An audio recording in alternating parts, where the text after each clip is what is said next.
Okay, well, welcome. I am Jane Watt, president of Impact 100 SRQ, and we are so happy to see so many new and returning faces here today. And for those of you that are returning, we thank you for sharing that you are realizing the benefit of our training. So we're so excited and we appreciate that. So if you have not had the opportunity to watch our forum or the Big Idea training, we highly recommend you do so. They can both be found on our website at impact100srq.org, and the link is also available in our chat box. So if you participated in a previous training, you will know that here at Impact 100 SRQ, we want to fund big transformational ideas.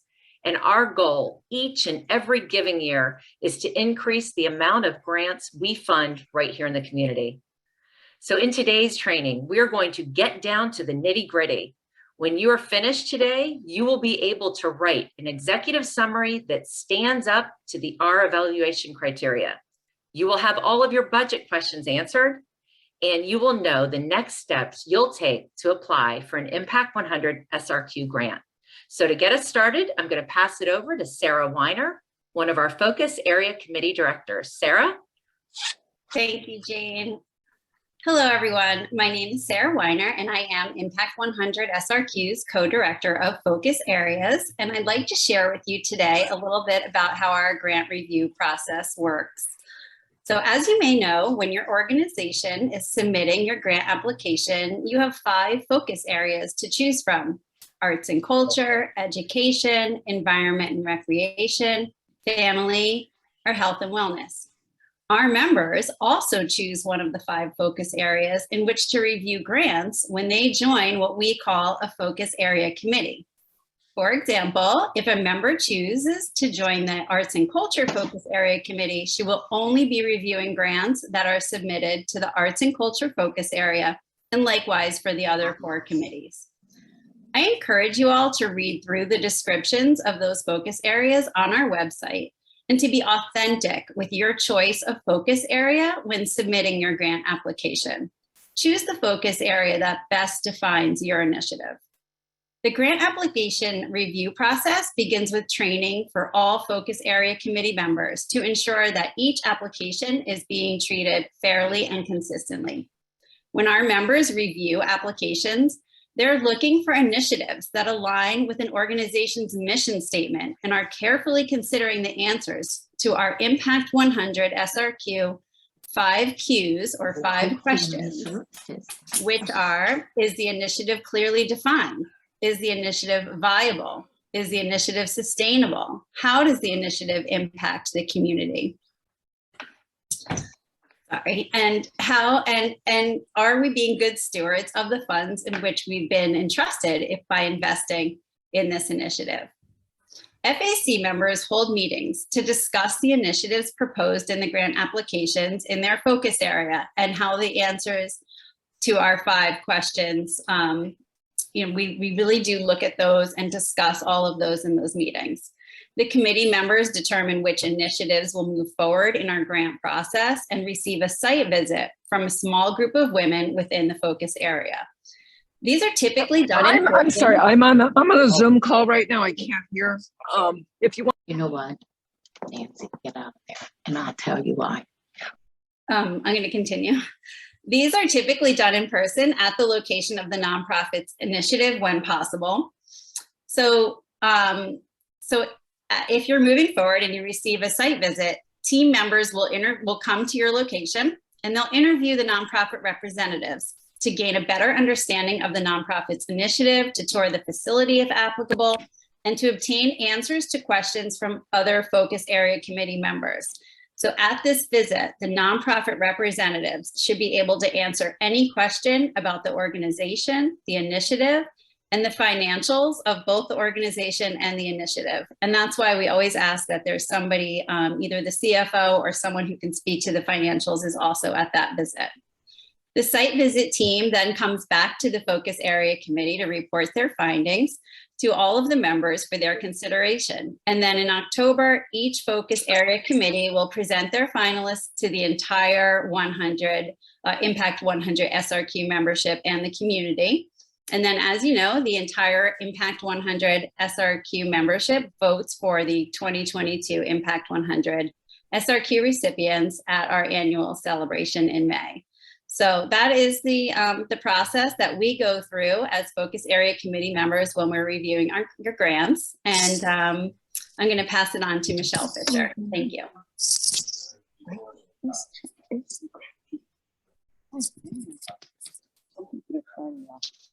Sorry about that. I was muted because I was worried about my dogs barking in the background. I'm Michelle Fisher. I'm our grants director for Impact 100 SRQ. If everyone could go ahead and mute themselves, so that would be great. The eligibility form is going to be the first step in the process to be able to apply for an Impact 100 SRQ grant. How many of you have actually reviewed our eligibility criteria before? It's hard to see hands, I know. So, but if you have not, it's very easy to find on our website. You just need to go to impact100srq.org and look under nonprofits and look for grant eligibility. So in order to complete this, you must first complete the step in order to get access to the grant application. But just by completing the eligibility form, that does not guarantee that you will be eligible to apply or that you will receive funding. Let me repeat that. Just because you complete this form, it does not guarantee that you will be eligible to apply or you will receive funding. The form is just to deem your organization eligible to apply for one of our grants. The eligibility form is not able to be saved, so you will need to complete it in one sitting. It should not take you more than 10 minutes to complete. Most of you will probably do it in less than 5. Just make sure you have your EIN number handy, your IRS determination letter available to upload, your FDACS number and expiration date, and the rest is very simple. The 2022 eligibility form will be open starting on February 23rd, which is next Wednesday. You will have until April 13th to complete it. Since we will not know how many women have joined us on this journey until March 8th, we will not know how many grants we are giving away and exactly how much they will be until then. So starting on March 9th, if you've already completed an eligibility form and been deemed eligible, you will receive a link to our grant application. So we encourage you to please go ahead starting after February 23rd and submit your eligibility form so that we'll have time to review your organization for eligibility. And then that way you'll be able to receive the link on March the 9th. But if you don't complete it until after that, not a problem. You have until April 13th to complete it. And once it's complete and you're deemed eligible, we will continue to roll out and send out those links to the grant application on an ongoing basis. We really want you to have as much time as you need to complete your application. So if you have it starting on March 9th, you will have a full 7 weeks to complete it, and the application will close on April the 27th. If your organization is not deemed eligible to apply, we will let you know via email, and we will let you know why you were not eligible. I hope that answers any of the questions you may have, but we will open this up for questions a little bit later at the end. And I'm going to throw it over to Betsy to talk about executive summaries. Hi there, everyone. It's great to see so many familiar faces and some new ones too. You know, we are working really hard to make it easier for you to complete a clear and concise application this year. This is why today we're focusing on the executive summary, and later Pam will take you through some budget considerations as well. So that executive summary, if you've all done your pre-work, you know it's the 300-word compilation of all the compelling details of your initiative, that top level who, what, where, when, how, and why of it all, so that when our reviewers apply our SRQ 5Q, our evaluation criteria, they'll be able to come up with answers about, is this a clearly defined initiative? Is there a viable solution being proposed? Is it sustainable? Is it impactful? And will we be good stewards of our funds if we make an award to support the implementation of this initiative? So now I really would like to make this interactive. If you're willing to come off behind your screen, if you're not doing multitasking, we'd like to try to really get into the pre-work that I'm sure all of you have completed. First and foremost, if you have not received, if you're saying pre-work, what are you talking about? And you haven't received it, please go ahead and type your email address in the chat, and we will be sure to send you over the package of pre-work so you can look at it after the fact. We have 3 very brave souls who have volunteered, or actually 4 who have volunteered to participate in this.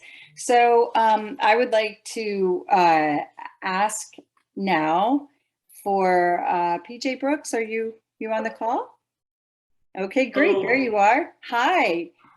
When you read these 2 executive summaries, which one did you think better fit our SRQ 5Q criteria?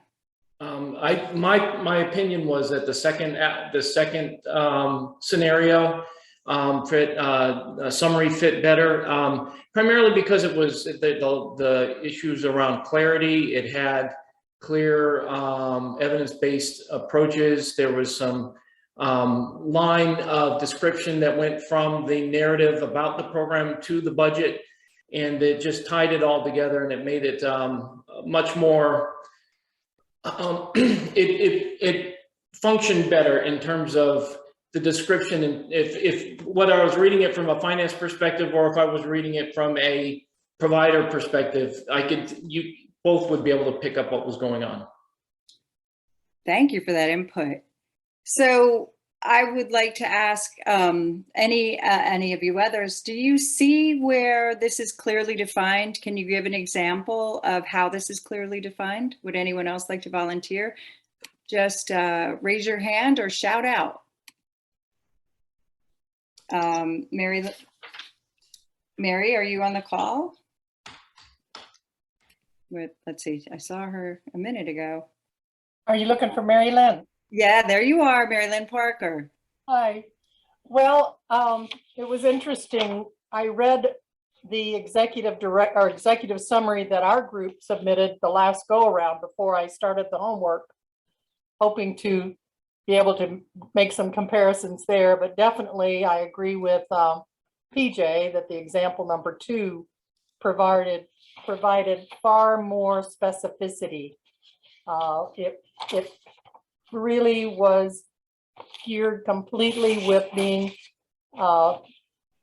clear about the who, what, why, when, where, and didn't get into the weeds, but gave the top line of each of those areas for the 5 questions. Okay. Did you find this exercise valuable, Mary Lynn?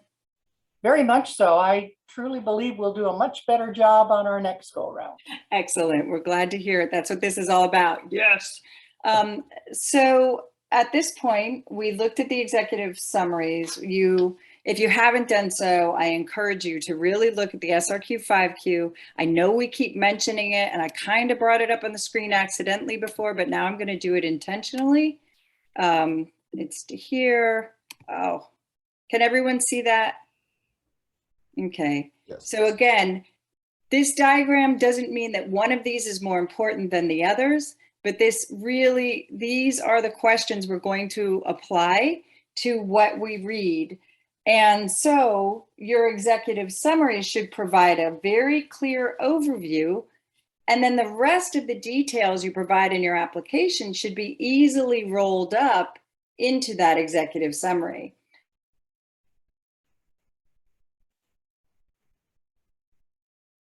At the end, everything, including your budget narrative, and all of the details you provide to us should all align and support one another. Let me just see if there's anything else I want to tell you about this. Great. Now that you've completed this exercise, would anyone else like to provide whether or not you have a clear idea of how we evaluate your applications? You can go ahead and unmute and shout out if you have an answer to that. Is it clear how we'll be applying our criteria to what you submit to us? Yes. Yeah, I believe it's clear. I do have one question. Chase Petty.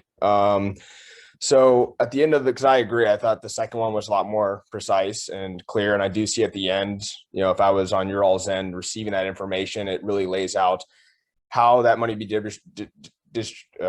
distributed through the entire program or what they're launching. But in an executive summary, do you want all of those things like training, you want that like within an executive summary, or do you want it kind of to be a little bit more overview based?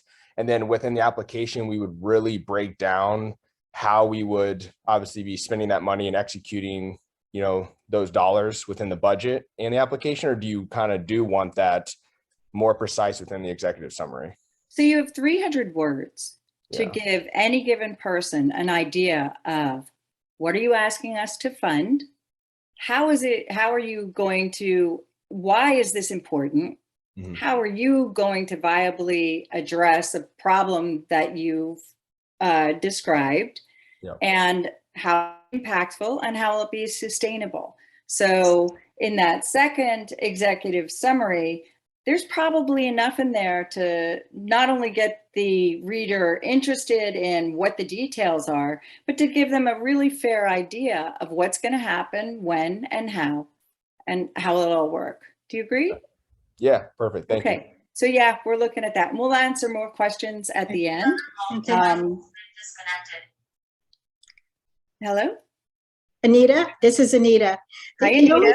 Hi. The only thing I would add to it, it went nicely from the need to, you know, and the need and what the intervention is going to be and who the collaborators are going to be, and some notation about, you know, that it's, you know, based on literature. The only thing that it missed for me was it said, qualitatively, it said 1,000 girls are going to have more increased interest. It never said how it was going to measure that interest.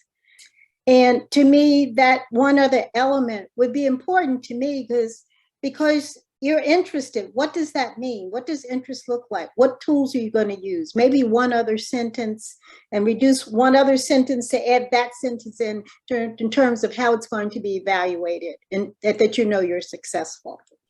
Anita, I agree with you. And knowing how those evaluations were going to be made would help a person say, well, how will they gauge interest? You're exactly right. And it is a juggling act, figuring out which sentences to include, because 300 words is not a lot, but very good point. Thank you for sharing. Are there any other comments at this moment on these examples? We can save questions to the end, but if you feel like you can help us learn from this at this point. Okay, well, we are looking forward to some really well written executive summaries. And I am now going to turn it over to Pam, who will talk to you about budget. Thanks, Betsy. Can everybody hear me okay? I'll assume that's a yes. Okay, good. Hi, my name is Pam Canzora, and last but not least, I'm going to talk about the financial impact of your grant application. I'm Impact 100's co-director of Treasury and also the Community Investment Review Committee, which we call CIRC. That team is a subset of the focus area committees that Sarah talked about earlier. We're made up of members who have strong financial backgrounds. And our role is not only to closely review your budget narrative and template that are included in the application, but also we have the specific responsibility to do the deep dive into the financial statements that we request you attach to your application. We're looking at the financial stability of your organization, as well as the capacity of the organization to responsibly handle a grant of $100,000 or more. We also take a hard look at the sustainability plan that is included in the application for its credibility and its reasonableness. We write a report that's shared with the members of the specific focus area committee that we're assigned to. And this review will be performed for any initiative that moves forward to the site visit phase, as Sarah shared earlier.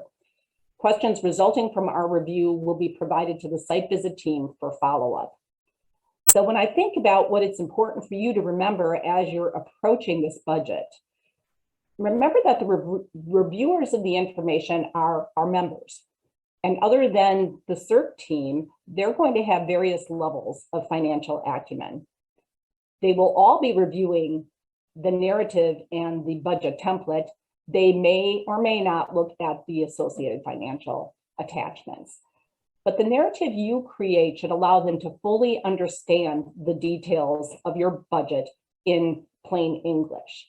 It's really your opportunity to give context and explain the various line items that are included in your budget template. As well, these details provide the basis for our auditing the disbursement requests should you be awarded the grant. Every line item in your budget should be explained in the narrative, and any supporting documentation that you have should be attached. The grant application also includes an area for you to describe the sustainability plan, which is one of our 5Q questions that will allow the benefits provided by our award to live beyond the 2-year grant cycle. This plan, along with the narrative and the template, will allow you to tell your complete story regarding the financial aspects of your initiative. And lastly, I'd like to specifically call your attention to the budget template itself. There are several tabs in the workbook. You are required to use. There's a tab with instructions, as well as the tab that you use to describe your initiative. And additionally, there are 3 tabs that have examples of the kind of helpful supporting information and detail we're looking for in cases of a capital project, an expansion or a new program that has staffing requests in it, or where you have an initiative that has an amount in excess of the amount of our grant. And there's call out boxes that will just give you reminders of good information to include so that we really have a full understanding of your budget. With that, I'm going to open up the floor for questions, not only about the budget, but from any of the speakers.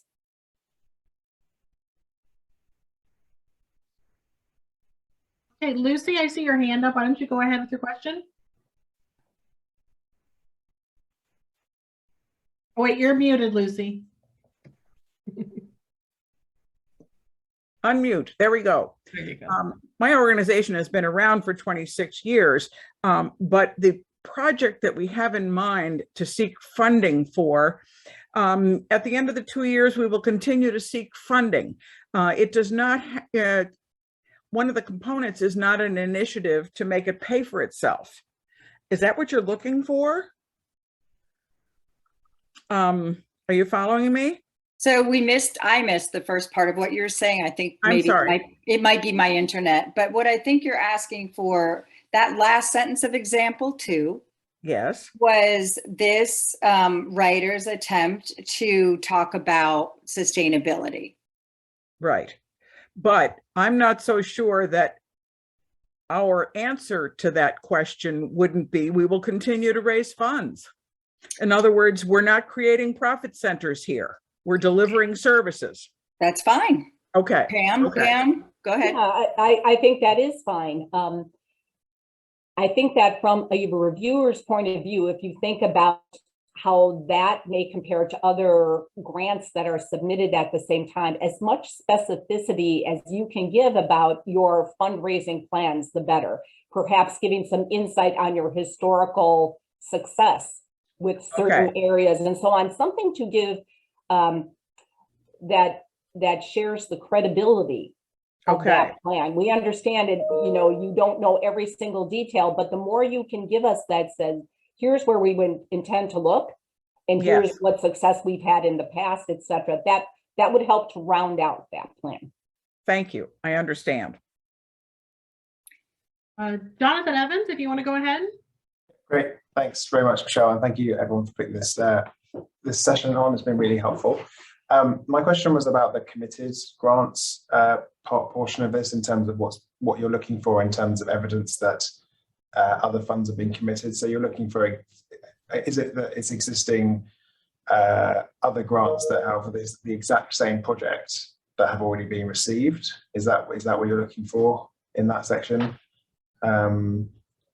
Or just maybe just more detail about what does that look like in terms of committed Sure. funds? Where you have an initiative that's going to be greater than the amount of the Impact 100 SRQ grant, we do ask for evidence of committed sources of funding that you may already have in hand, whether that is a letter from another organization or foundation that's giving you money, or perhaps board designated funds that have been set aside for that purpose.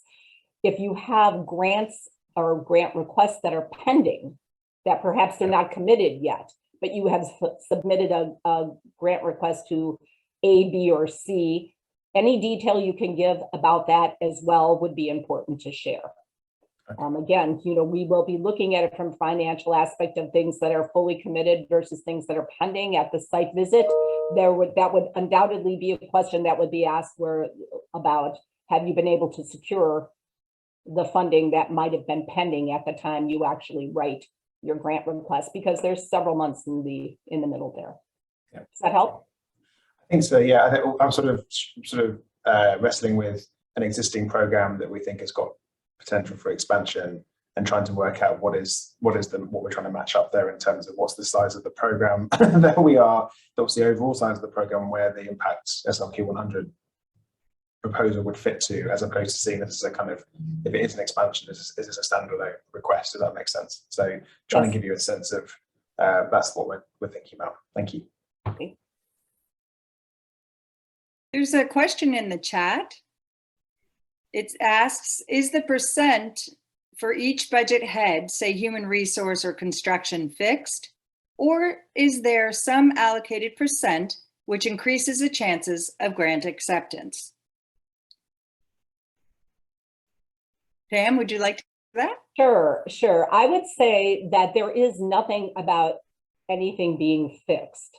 If you are going to be devoting a portion of an existing salary to this project, share whatever that is. If it's 50% of their time, 75%, 25%, whatever that is, share the number. But what's an important question to think about then that we would come back with is, how are you going to cover the cost or the work that individual is not going to be able to do because they're spending that additional time on specifically this project? So I would say, if you're going, that's an acceptable thing to include in the grant request. Just be very honest about the percentage of the salary and benefits you're allocating to it.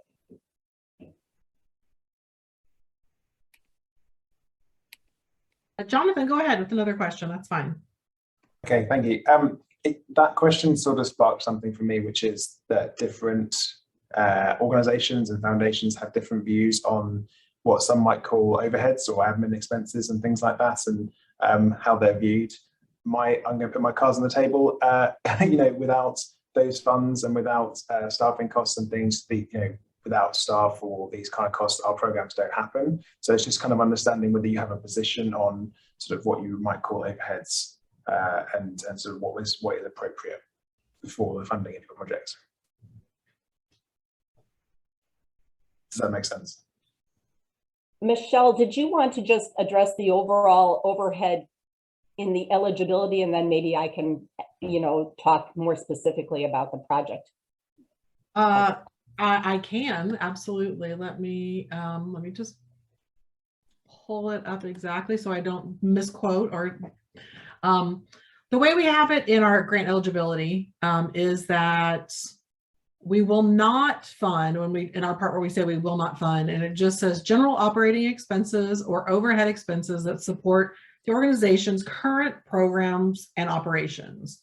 Only operating expenses that support the new or expanded initiative will be funded, and you should have a detailed allocation of those funds included.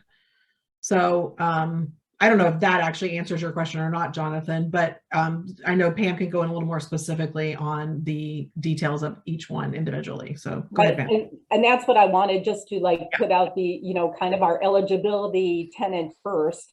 If there are, and there always are, certain additional organizational costs that are more in the overhead category that are going to be related.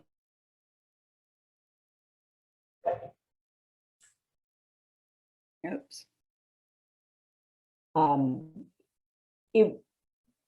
If you're allocating a percentage of existing overhead costs to this initiative, that would raise questions, I believe, in the area of reviewing it. However, if there are other costs that are specifically being incurred because of this project that you're going to be doing, and they're more in the overhead type of category, they should just be laid out in the template. That's helpful. That's helpful. And actually, just to say, I really appreciate that, because there are many grant applications that don't allow you to do that at all. They can have a view on that. So I think that's a very reasonable place to be. Thank you. As long as it's specific to the initiative, I guess that's the key. Yeah, that's very fair. Are there any other questions anyone has? You can unmute and ask or raise your hands. I have a question. I was wondering, what if we don't need exactly 100,000? What if we need less than that? Would it be worthwhile to apply for it? Oh. I will thank you for that question. I know your name is probably not Stephen, so I'm not sure what your name is. Barbara. That's okay. Sorry. Okay. That's my okay. husband. Yeah, that's Stephen. I can answer that very quickly for you. We will not look at a grant application. You will not be eligible if you're not applying for the full amount of the grant that we are offering. I see. And honestly, if you're not really quite there yet, the best thing to do would be to, maybe you don't want to apply this year, but know that we'll be around next year still, and we plan on being around for many years to come. So when that big idea comes along and you have this great transformational idea, that's when you want to start planning, so that when the next grant cycle opens, you are ready to try to get $100,000 or a little bit more, depending on what it ends up being. So, but it will be a minimum of $100,000. And the project that I want the money for is it's a completely new idea to change how the music teachers look at music teaching, and to open them up to all different kinds of new music and also new students. But we don't yet, in our thinking, we never had this idea that you just mentioned about trying to see how you will change, and whether you have successfully changed, and how long that change will stay. So I guess that would, we'd have to do some thinking about that, and maybe that would cost money to measure how things had gone. And so that is some food for thought. So I thank you so much. You've done a wonderful job. Thank you. Okay, Jerry, you have your hand up. Go ahead, please. Hi, thank you. I just saw this link here, so maybe it's maybe my answers are in that link. I haven't had a chance to review it, but you had said that we can apply on the 23rd, but I was unclear. Are you sending everybody on this call that link, or do I have to write the paragraph before? And then I have another question. Sure, no problem. So on February the 23rd is when our eligibility form will open, and that's the first step. So that's not the application. That is just very basic organizational information, who the contact is, your EIN number, your Florida Department of Agriculture, and all of that kind of stuff. And it is literally, it is not about your initiative. It is not initiative specific, because you haven't done that yet. It is just to make sure that your organization is eligible. So if you are running a private foundation, you would not be eligible for an Impact 100 SRQ grant. It must be a 501c3 public charity. Our criteria are not, I mean, there's not a lot of requirements for that. So, but if you want, review those on our website and make sure that you meet our eligibility criteria, and you will then get a link. So what we'll do on February 23rd, yes, I will be sending an email to everyone on this call and everyone in our database to let you know with a link that the eligibility form is open and you can do whatever you want. And it will be on our website as well. So you can find it there. If you don't find the email, just go on the website on February 23rd and you'll be able to find it. And then starting on March 9th, you will also, is when you would start to get emails with links to the actual grant application. And it's going to take you some time to fill out. It's It's shorter than it was when we first started 4 years ago, but it's still because of the amount of funds that we're asking for, and our review process is very rigorous. There's a lot of information that's required, and it will take you a little bit of time to fill out. So that's why we just want to make sure that you have plenty of time to look through the entire application, formulate your answers, figure out where you're at, and submit a really good application for review. Okay, Did that help, Jerry? this is great. I love that chart. I screenshotted it. So it looks like it's going to be November sometime. So this is a 2-year, you said it's a 2-year grant cycle. So we should maybe say if we were to get it, implementation would start maybe like January 2023 for 2 Absolutely. years. Should we be looking at a 24-month implementation? Yes, it needs to be implemented within 24 months of the funding, and funding will start as early as middle of November once you've signed grant agreements and that kind of stuff. And you'll have two years, 24 months from that point to expend all of the funds. Okay. Many of our applicants in the past have expended their funds within 6 months. It doesn't have to go over 2 years, but that's the time frame that you have to use the money up. Okay, my question is about, so this came up and you know, our team, this is Dreamers Academy. It's a brand new school. We opened in the pandemic, if you can believe that. We already have 100 kindergarten applications, which is amazing for a school, because usually people wait until the last minute. And most of them are kids that are either, you know, Spanish speaking or minority. So we're a Title I school. The dream that I'm talking about is that we didn't think we could actually have a library and a media center, which is like the core of our program is literacy, until probably year 2 or 3 because of the way funding starts. Would it be like, is it within the realm of applicants that you've gotten in the past to have, you know, part of it be dedicated for authentic books, which we don't just want to buy anything. We want to, it'll take us a while to find exactly what we want. And then maybe fund either fully or partially like a media center specialist that could support all our teachers. Would that, if we could plan it in that kind of like the dream is that, does that sound like something that would fall within your parameters? Because I don't want to waste anybody's time, you know. What I recommend is you fill out the eligibility form, okay, submit it, get your link to the application, read over the application, and you make that determination. Okay. Okay. Perfect. Thank you. Mike, do you have a question? I do. Something that was said sparked this this question. Is there an expectation, or is there an advantage to include organizational resources, including contributions in kind or professional volunteer hours, to supplement or augment the budget for the project? Does it make sense? Pam, do you want to take that one? Yep, as soon as I get off mute.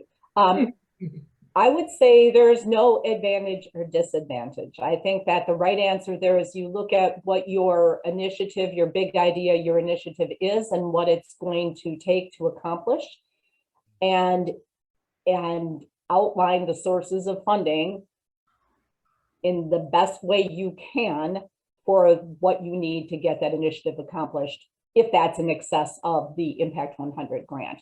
So there's no advantage to, if I'm understanding your question correctly, to specific types of additional funding. I would just answer it as authentically as you can. Thank you. Sure. We have a question in the chat. Do we need quote attached with all budget heads?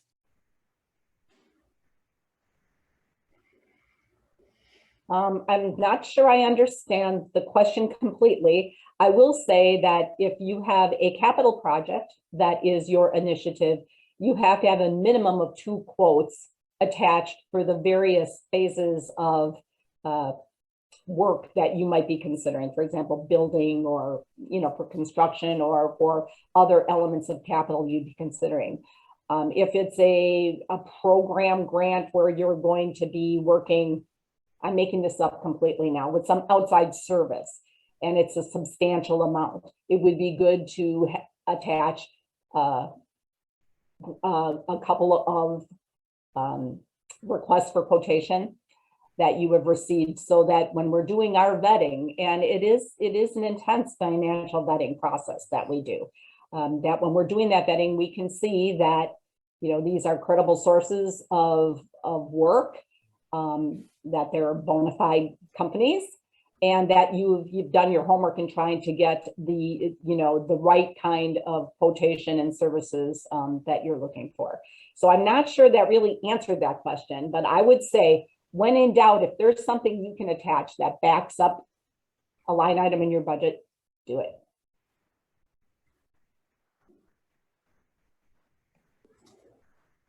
What else are you wondering about when you're thinking about this application, either the timeline or what's important? Oh, I see George has a question.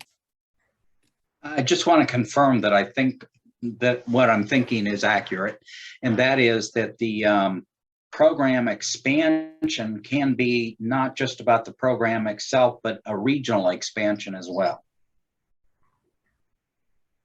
Within the 2 counties, of course.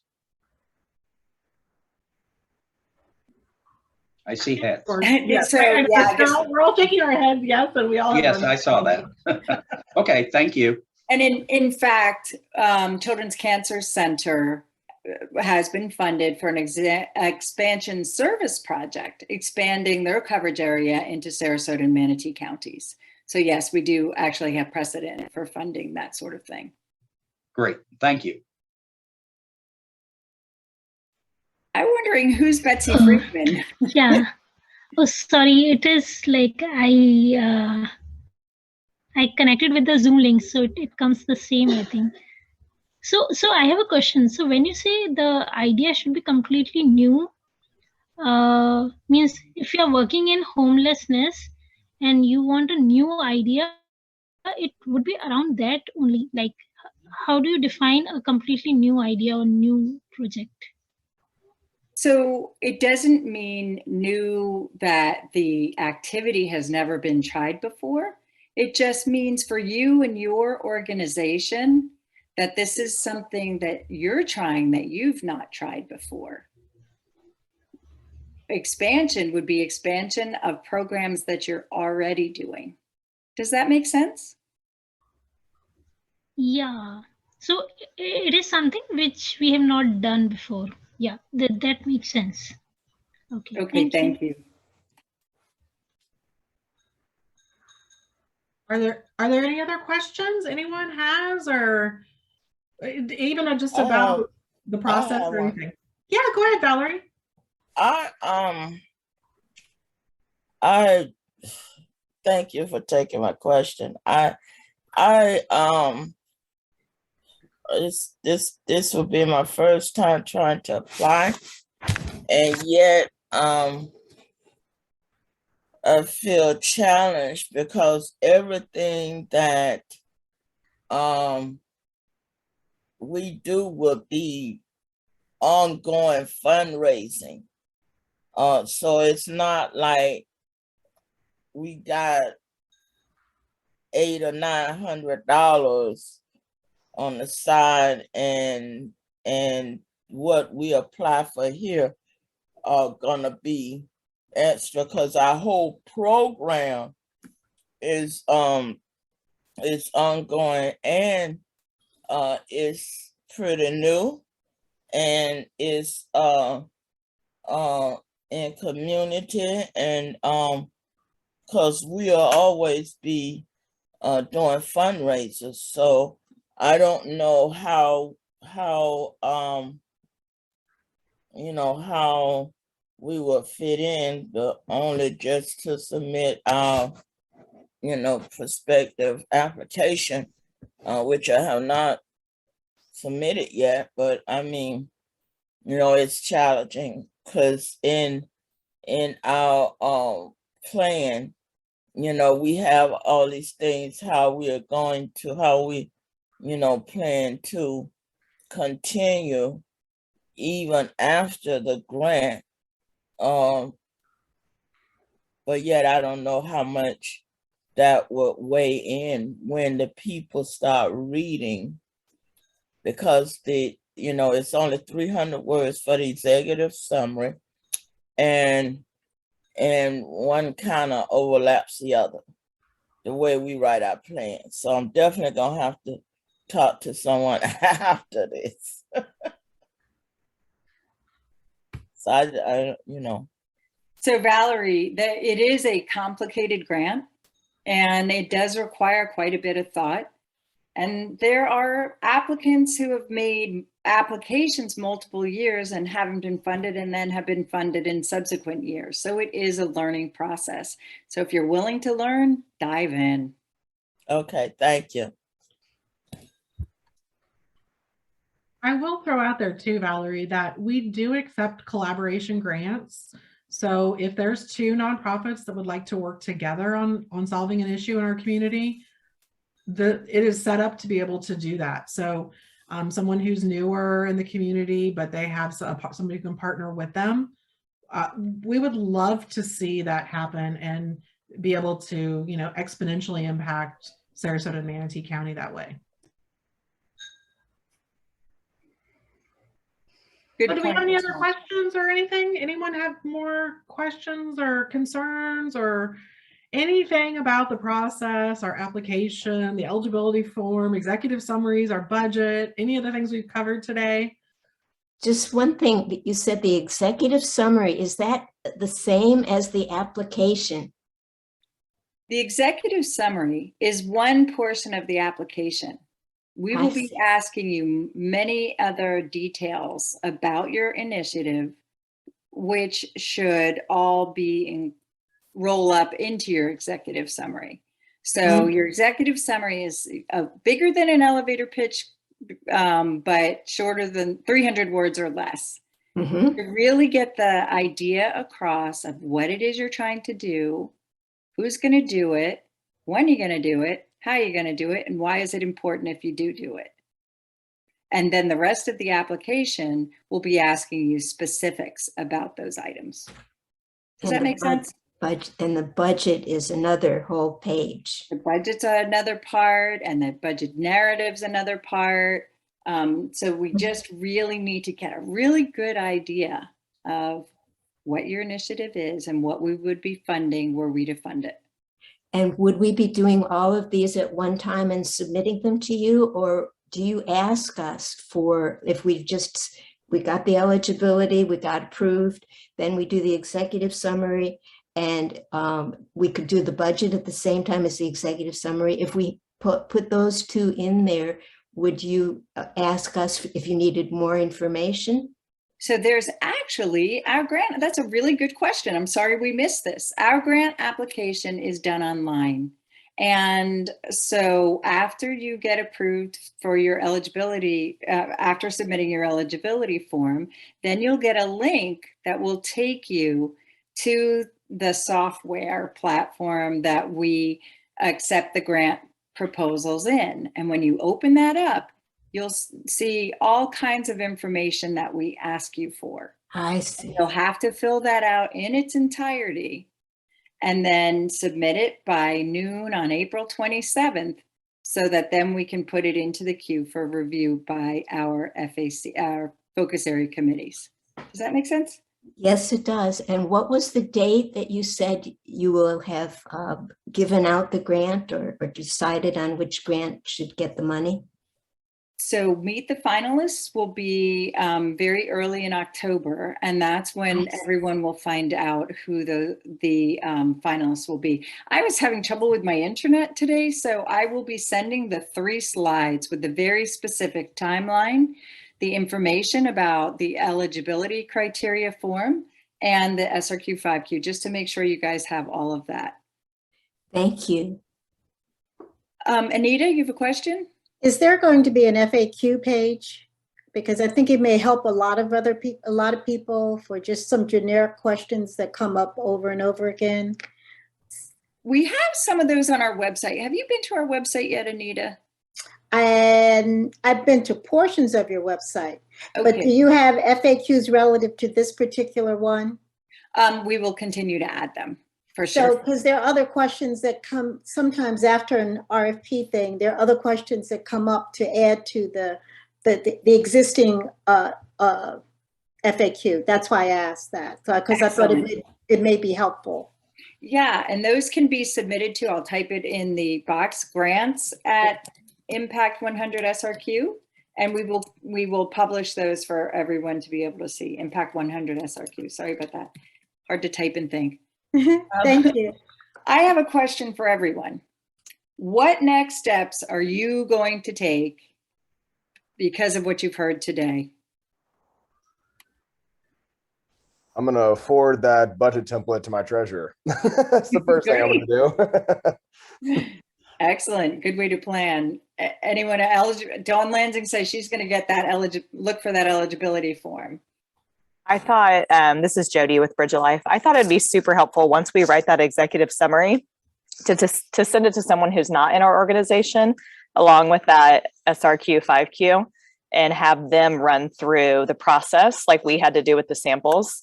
Because I know when we're in it and working on it, it makes so much sense to us, but to someone who's not doing it every day, there could still be some confusion. That's wonderful to test it before you submit. That's a great idea. And this is Anita, and I think what I want to do and have a conversation with our development committee of the board to decide. We have a number of initiatives that we're thinking of that we think are kind of novel or an expansion for the Newtown community. And so we have to just finalize what that is, what makes it unique and what makes it special. Transformative, excellent, and impactful. Wonderful. Renee from Heroes Welcome Home says she's going to determine from her strategic plan what initiative would fit for this grant. And Mike Weddle says, we're not large enough to require an audit in Florida. Do you require one, or is a financial review sufficient? Pam? We prefer audited financials if they're available, but they're not always available. So just that would be fine. So compiled or reviewed financials, that would work. Betsy? Asma, hello. Yes. Hi, how are you? I've been on the phone with in the car. However, one thing I did want to talk to, I think Jody was the last person who spoke about submitting somebody looking at your grant. And one of the things that I found when I reviewed grants in the education area, make sure that your grant is grammatically correct. We ran into a lot of grammatical errors in some of those grants. And I think that really is a very, very important aspect of you making sure that if you're not really good at it, make sure somebody else looks at it for you. Thank you, Asma. You sound like my mom, who is an English teacher. Appreciate that. So what else? What next steps are you going to take toward making this grant application? Megan has her hand up. Megan. Hey. I just thought of a question real quick. So our audited financial statements will not be available until after the application is submitted. Is that something we can provide once those are prepared? Yeah, the answer to that is yes. We would like the audited financial statements for the 2 prior years that are completed. And then your internal financial statements for the year that's under audit, even though we know you won't have the opinion on them yet. So. As a young and thank you for that. As a young nonprofit, this is our first audit. How exciting! So we would provide. I know it's riveting. I'll tell you what. So we would provide our internal financial statements and then provide the audited financial statement once that's available. Yes. Thank you. All right. Anybody else? We are so appreciative and so grateful for your participation in this training today. We really want to direct you to the website to make sure you can get your answers answered there. And if you don't see it on the website, please do ask us and let us know. There's a question in the chat that says, will there be more assistance from us regarding the writing of the grant?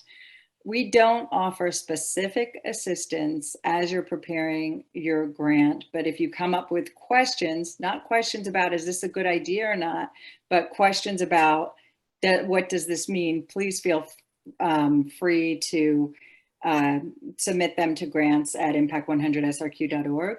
Grammarly is an excellent free software for viewing documents, Anita is telling us. If you have specific questions that you're confused about on the budget, please feel free to ask them, and you can send them. Pam, shall they send them directly to you, or shall they send them to grants and Michelle will forward them on to you? I think it would be better to go through Michelle. Great, excellent. We'll do that consistently. All right, well, any last minute questions before you submit them by email? We know that you all have really good, great big ideas. We thank you for being here, and we can't wait to read your even better applications this year. And please check out our website, you guys. Almost all of your questions will be answered there. You can watch our previous trainings and all of that as well before today. So if you missed those in the fall, watch them. There's some great information there for you to garner. So. And if I could throw in one, thank you all so much for participating today. And the big day this year that we invite all of you to attend is our big reveal. That'll be March 8th at Nathan Benderson Finishing Tower. And that day is the day that we will announce how big our impact will be, which means how much funding we will be able to give to you, nonprofits, in $100,000 increments. So join us on March 8th. Go to the website. You can RSVP and spread the word. Everyone is invited to come.